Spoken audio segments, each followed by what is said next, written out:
지난해 은행 이자보다 물가가 더 많이 오르면서 실질적인 금리가 2년 연속 마이너스를 기록했습니다. 올해 역시 이런 흐름이 이어질 것으로 예상되는데 이 소식도 취재기자 연결해서 알아보겠습니다. 김성훈 기자. 네, 김성훈입니다. 네, 그러니까 은행에 돈을 맡겨봤자 손해를 본다 이런 얘기인 거죠?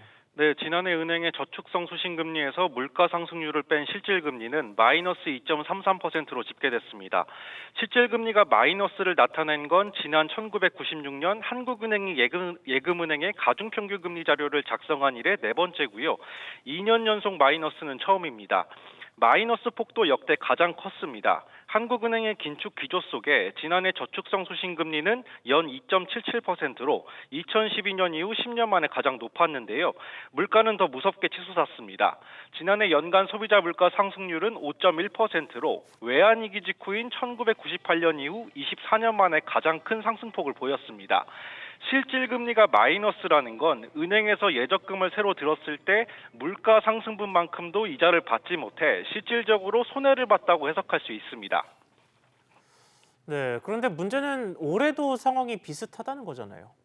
네, 그렇습니다. 먼저 물가 고공행진이 이어지고 있습니다.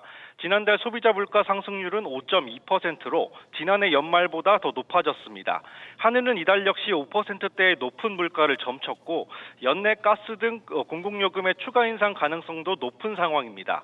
반면에 은행 수신금리는 하락세가 이어지고 있습니다.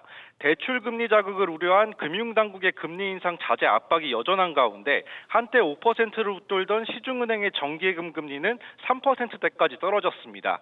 여기에 한국은행이 더 이상 기준금리를 올리지 않을 것이란 전망이 나오고 있어서 예금 금리가 다시 오르기는 쉽지 않을 것으로 보입니다. SBS 비즈 김성훈입니다.